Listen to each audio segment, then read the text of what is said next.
Good afternoon. In this video, I would like to explain the concept of correspondent bank versus intermediate bank. Correspondent bank and intermediate bank. Both the terms you hear about the SIP payment network. Okay, what is correspondent bank? What is intermediate bank? Correspondent bank and intermediate bank, both the bank act as a middleman between the transaction flow. Suppose in case sender initiate the transaction, it's need to be flow from receiver side. Sender bank and receiver bank, both the bank don't have a direct relationship. On that time, the middleman should be flow the fund from sender to receiver.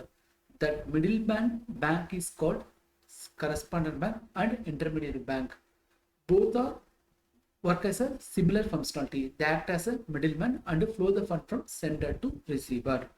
Okay, why the term should be different from this correspondent bank and intermediary bank? In correspondent bank, they have handled from more currencies, and the correspondent bank always should be big bank. Take down this example. Vijay from India, ICC Bank Indian customer, they need to send 15k ED to Barclays Bank UAE customer Ajit. On that time, ICC Bank India, they approach for Citibank US correspondent bank and transfer the money to India to Barclays Bank UAE with UAE currency. This Citibank US act as a correspondent bank. They have an account in Barclays UAE currency as well as our local currency. Next, similar kind of accept. Kamal from ICC Bank India customer, they need to send 15k UK to Standard Chartered Bank UK customer Rajni. They are approached for the same Citibank US. The fund should be transferred from this ICICI Bank India to Standard Chartered Bank UK via Citibank US correspondent bank.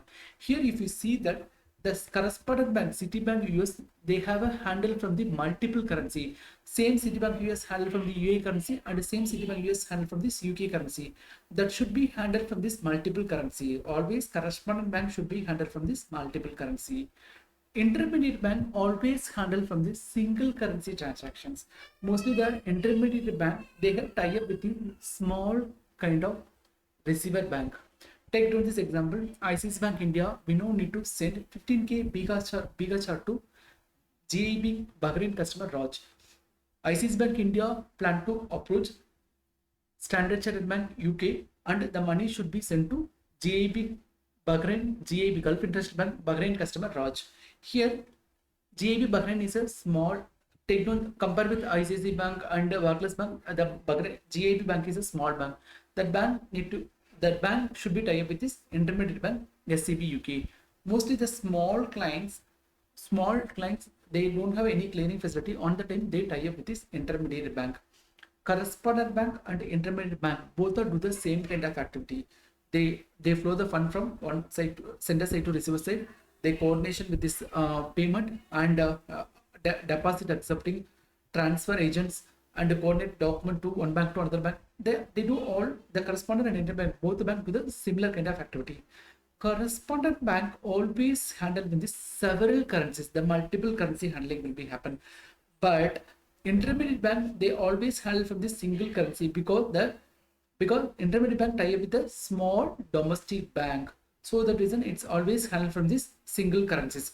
Correspondent bank charges is same like that, or charges, penny charges and charges. Or charges means ordering customer charges. Sort charges means both the charges should be split. Penny charges means beneficiary charges.